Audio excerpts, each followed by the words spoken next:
Hey everyone, just want to make a little video. Spent most of the day out in the forest here. Those who don't know, I live in Vancouver Island, in the central island here. Just taking a break. We actually just heard some cougar squeals coming up from the side of the mountain there. And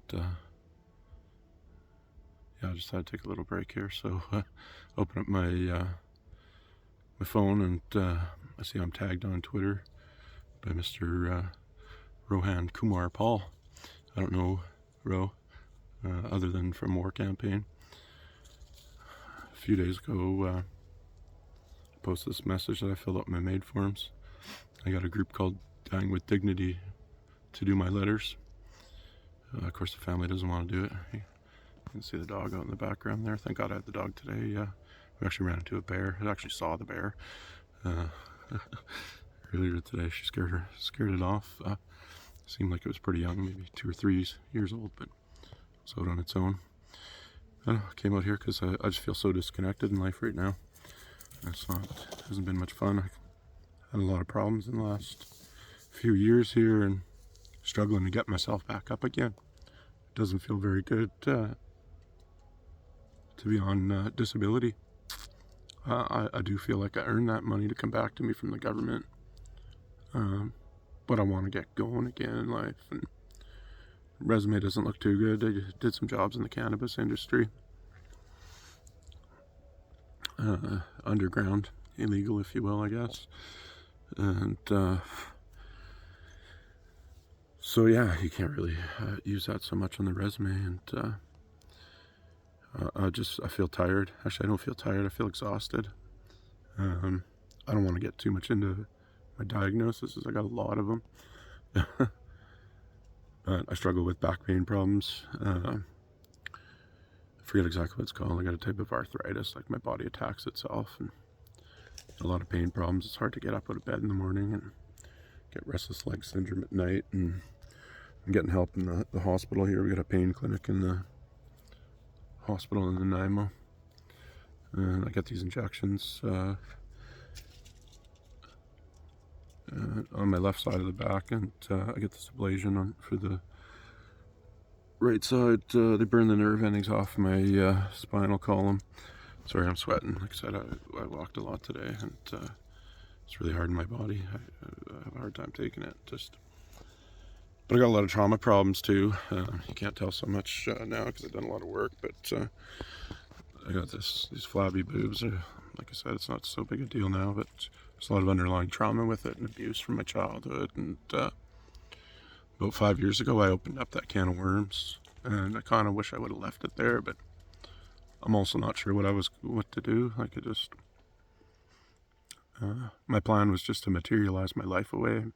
You know, when I got feeling down or heard about some of these things or feeling excluded, I was just gonna, go and by myself, and that worked good for about 20 years. And then I took a couple back injuries, and I got these hip problems. This one leg shorter than the other. My foot is almost a shoe size smaller on one side, and it's caused a lot of extra expenses in my life. And I just feel like I've been failing for a long time here. And yeah, it really comes down to the trauma problems. Like I'm so screwed up, or at least I was anyways, that when I was a kid, I thought it was okay for boys to be sexually abused. They called it sexual abuse against women. I tried talking about it with a couple of principals in my school, and it's just sort of the man up thing, right? So I didn't really know what that meant. So I had some aggressive time in my life because I wasn't sure, right? And then you just have regrets about that as well. So it's really hard to explain, like, how you get to the point where you think that medical assistance in dying is the option. It's just, I don't feel good about my life. Like, my kid's struggling. Pretty much dropped out of school this last year. Having a hard time. She just met a couple new friends. Just makes me feel good. And, not even sure I'd get approved by the courts, to be honest. I think it's actually a lot different than what people say. We hear these basically one-off stories about, you know, this, they try to get this vet to go through MAiD and stuff like that, and we hear that, and people just sort of it seems like people think that, well, this is just the case every time, like they just want people to die and stuff, and my experience so far is quite different than that. Like the Island Health Authority, so I'm attracting some mosquitoes and flies here because I've been sweating and stuff, but also trying to keep track on the dog here. Oh, I lost my train of thought with that, but it is hard to explain like how you get to that point. And it's just that continual feeling of failure, and then eventually you get to the point where you think that, you know, there's nothing good that's coming, and you long past lost the enjoyment of things that you used to enjoy, and that's why I'm out in the forest here, just trying to get reconnected, trying to put my life back together yet again. I feel like I've tried so many times in the past few years, and I think that my kid kind of stopped going to school, seeing me not working, barely working. I pick up a lot of, not even a lot, I pick up odd jobs here and there just to keep above, not even above water, just to get back out of deeper trouble, right? And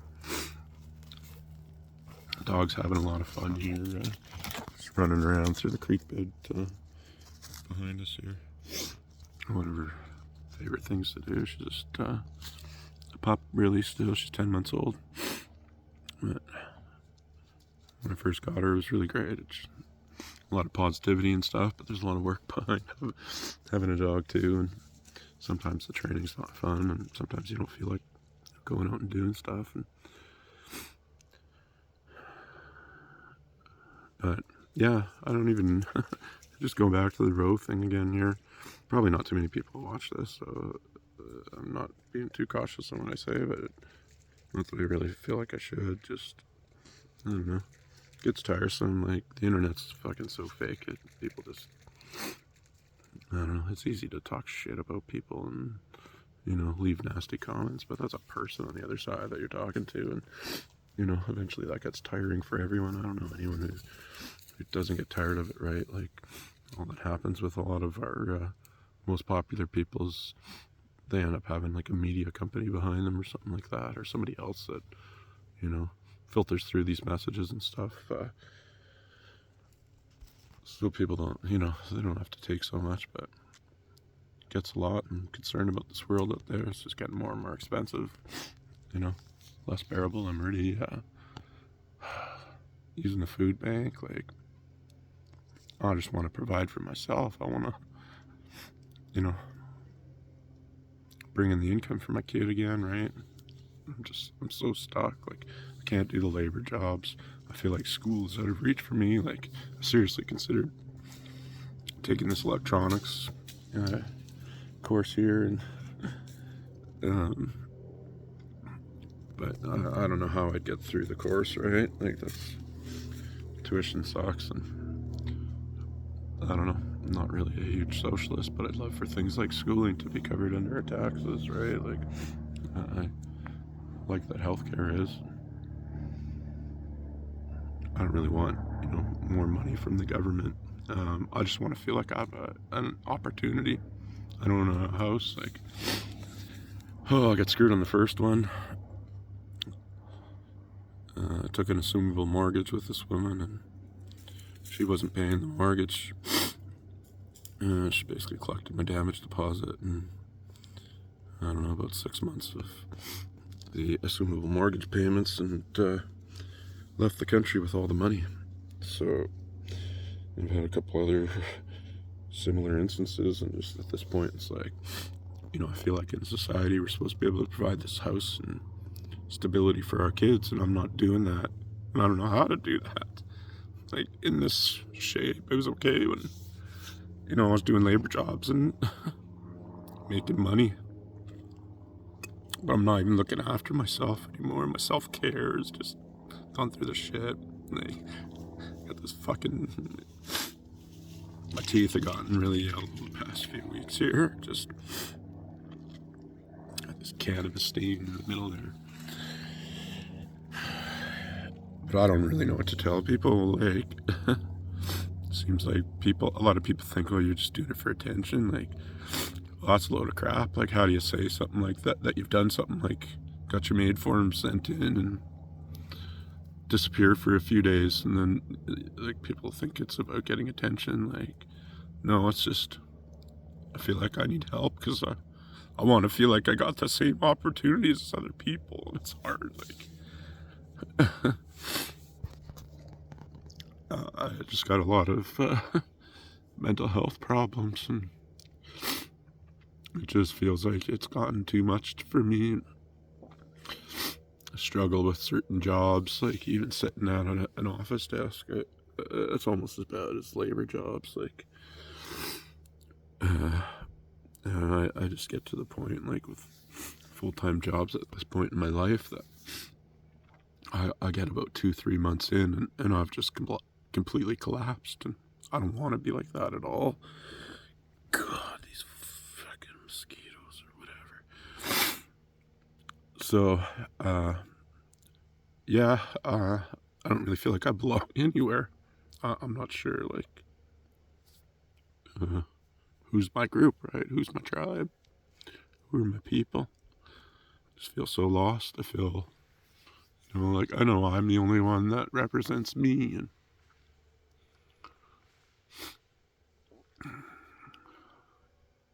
but I've lost that sense of belonging.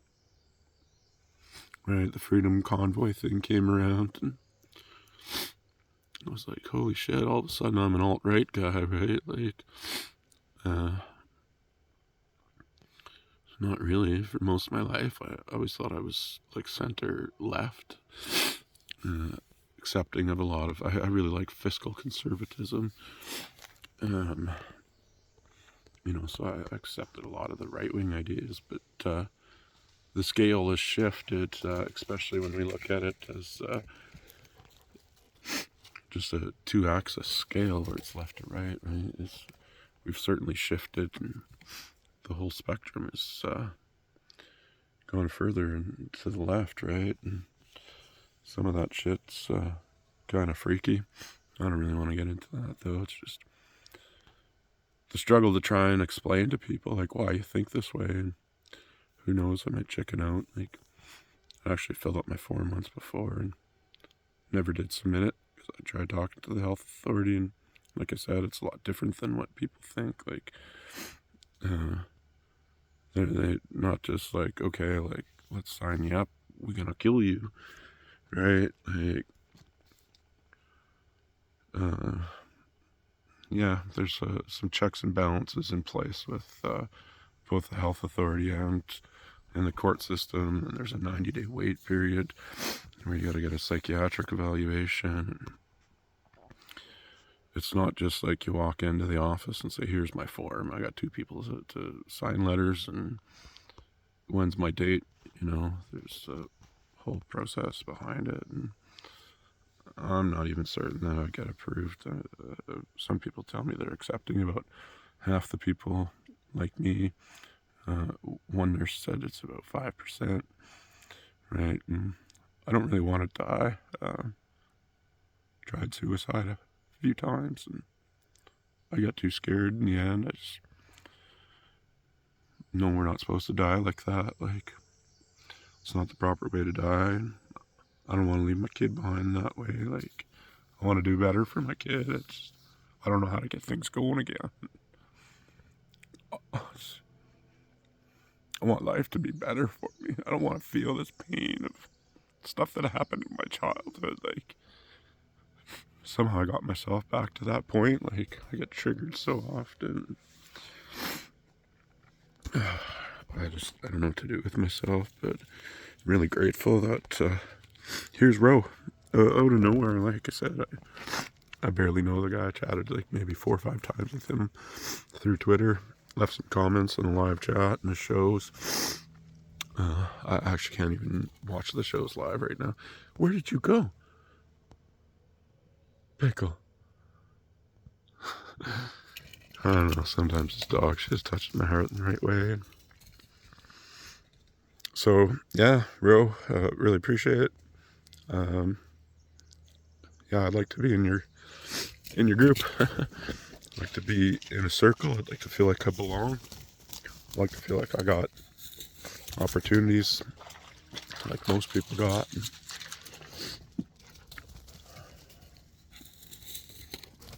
I don't know. Call for MAiD is just a really deep cry for help and not wanting to have these psychiatrist calls it major depressive episodes, and that's what I've been in the last few weeks. And it's not like people say they can relate to depression. Like, this isn't just depression. Like, it gets really bad. It gets like I can't. I get immobile. I get days where I can't even get myself up out of bed. Like, and with the physical problems on top of that, sometimes I physically can't get myself out of bed as well. Like, it's pretty much a struggle every morning. And if I sit down for too long, my legs don't want to work. And so I'm trying to push on and try to do things like this. Like, I've been out here for, I don't know, a few hours and just trying to push through. So, but I really appreciate Ro, and Ro sent me a message a couple days ago. I just actually read it, and tagged me on Twitter again here a few days later. Just curious about me wanting to be there for me, and it's really got me thinking. I took about an hour after reading that tag to just think about what I've been saying. And it really feels nice to have somebody like that, like just practical stranger other than Twitter and YouTube, and reaching out like that and being concerned about me. And oops. Yeah, just really helps. I really appreciate Ro, and love to chat with you.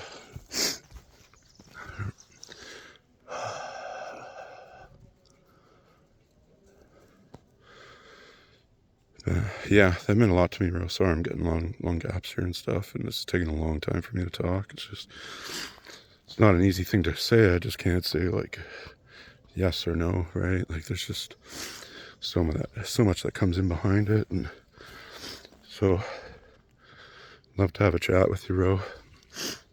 I'd love to have a chat with anyone if you're struggling too. You know, if things are going well for you, I want to hear from you as well. Pickle, we're going the wrong way. Come on, Pickle. This way. Good girl. Where are you up there? So, I don't even know how to wrap this up. I need to do better. I need to start taking care of myself again. Mr. Benzos tells us to clean our room, and you know, he's right. He says a lot of wise things. He's kind of a jerk, and he's kind of gone off the handle a little too much this past year, but he's still saying some wise things in between that we can all learn from and make our lives better too. So, yeah, again, third, fourth time maybe. I really appreciate you, Ro. Like, I don't know you, brother. I don't know you at all. And yeah, you care about me. It just makes me stop and think, like, what am I doing?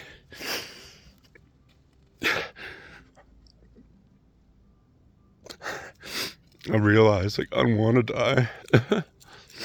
I mean, if I wanted to die, could have let the bear attack us today. Could have kept going down the trail when we heard the cougar squeals. But it's just, really, I don't want to feel the pain physically, mentally. I want to feel like I got a better opportunity providing for my kid, because it's really all I got. Because I struggle with these major depressive episodes. I don't have a lot of friends. Like, eventually it's hard for them. They can't handle it right. And I feel the same thing with my mom. She lives out here in the island too, a little further north. My dad's out in Saskatchewan. And it's hard for them to know that I'm struggling like this, and that I think about not wanting to do this. I've had a few suicidal days in between, and I certainly learned that I can't do that. I just couldn't pull the trigger. I couldn't stab myself. I cut myself, but I held back at the last moment. I mean, this is just a little bandage. I didn't really stab myself. I just couldn't do it. So I don't know what to do. I'd love to hear from other people that struggle, and if you got like real serious depression problems, I'd like to know like how you got out of them, what you did. Like, so I'm not sure if talking about it more helps or makes it worse. It's kind of a tough one for me to tell, but anyways, we're finally back off the trails here. I gotta get some food for the dog and talk with you guys soon, alright? Thanks for listening.